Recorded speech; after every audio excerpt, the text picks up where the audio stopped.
J'espère que ce contenu vous plaira et qu'il sera suffisamment pédagogique pour, expliquer toute la partie, collecte de données, comment ça se passe, en fait, l'envers du décor et on verra à travers, toutes les vidéos qui vont suivre, toute la partie analytics et GTM.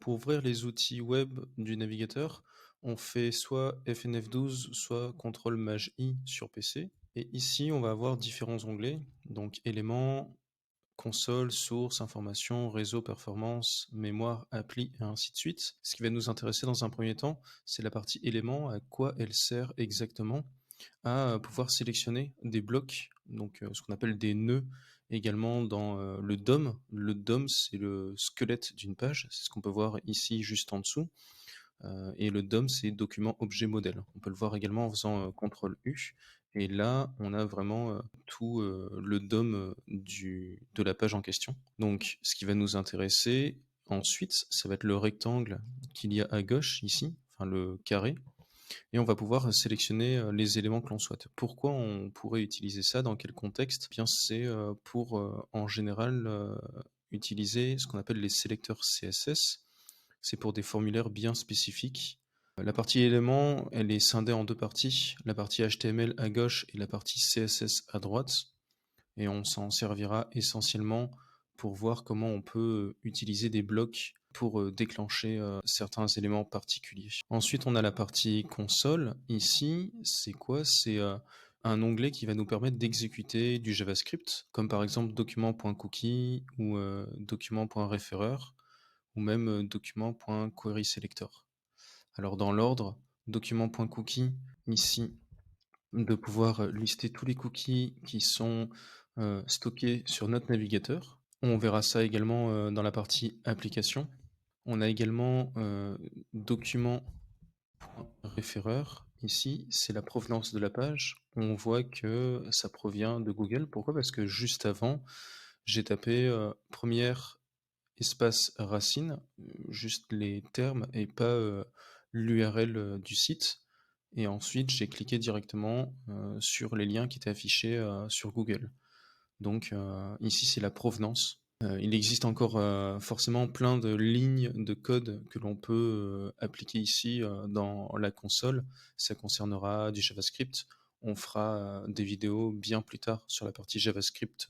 Ensuite, ce qui va nous intéresser, ça va être la partie réseau. Réseau, c'est quoi? Ça va nous lister tous les types de ressources disponibles lors de notre requête. Ici, on peut voir toutes les ressources qui ont été demandées.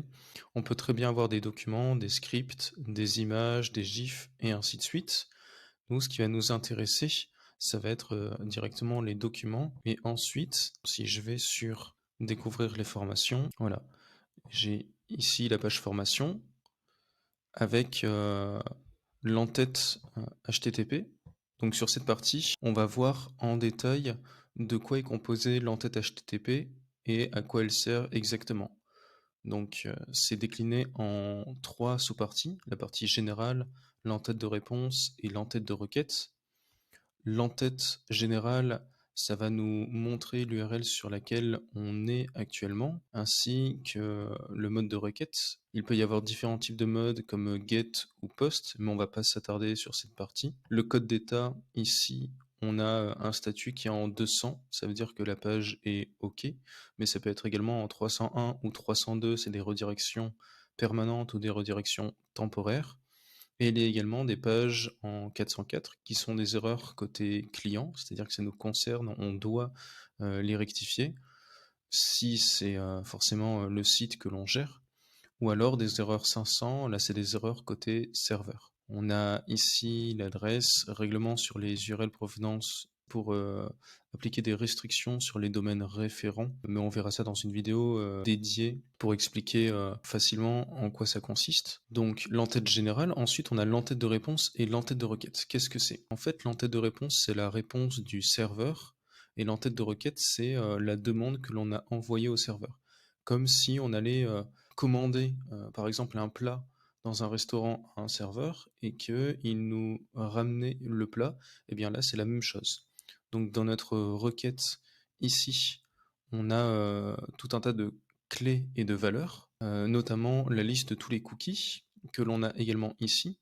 Et si vous vous souvenez bien, juste avant, on avait pu, dans la console, faire document.cookie pour obtenir ces valeurs. Eh bien, ces valeurs, on les a également ici. Et ces valeurs vont être envoyées lors de l'entête, de requête, donc via une requête HTTP au serveur qui, lui, nous retournera une réponse pour afficher, toutes les ressources, disponibles pour afficher la page, les images et ainsi de suite.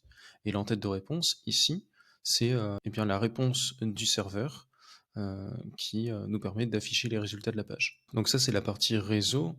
Cette partie, elle est essentielle pour comprendre ce qui se passe au niveau de la communication entre le navigateur et le client, puisque on n'en a pas encore parlé, mais on en parlera des autres vidéos également. Mais le client et le serveur communiquent via ce qu'on appelle un protocole de communication qui s'appelle HTTP.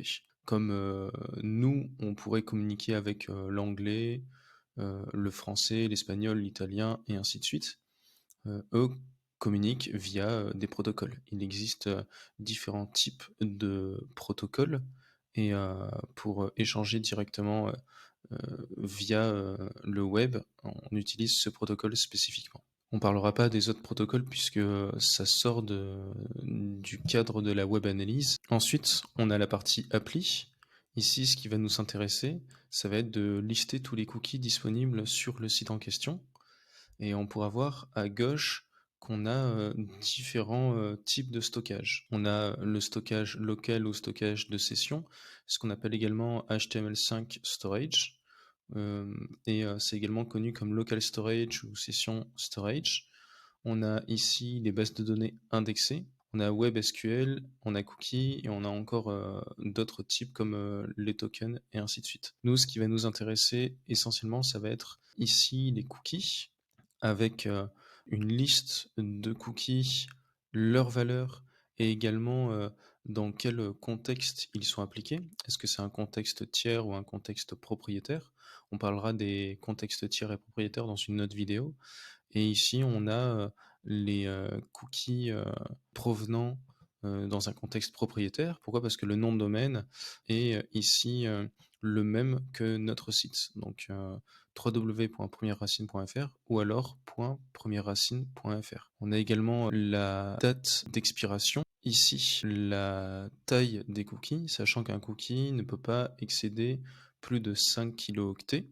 Ici, différents paramètres comme HTTP only, secure, SameSite ou autres. Toutes ces spécificités, on en parle plus en détail dans la vidéo dédiée aux cookies propriétaires et aux cookies tiers. J'espère que cette première vidéo vous aura montré l'essentiel, à savoir la partie éléments, console, la partie réseau et application, puisque ça nous permet de mieux comprendre ce qu'il se passe derrière et avoir une meilleure compréhension de la collecte des données, comment les données sont créées, comment elles sont stockées et comment ensuite elles sont envoyées pour être analysées sur Analytics ou d'autres outils et ensuite relayées via Looker Studio et ainsi de suite. On se retrouve dans la prochaine vidéo où on va parler des cookies first party et third party.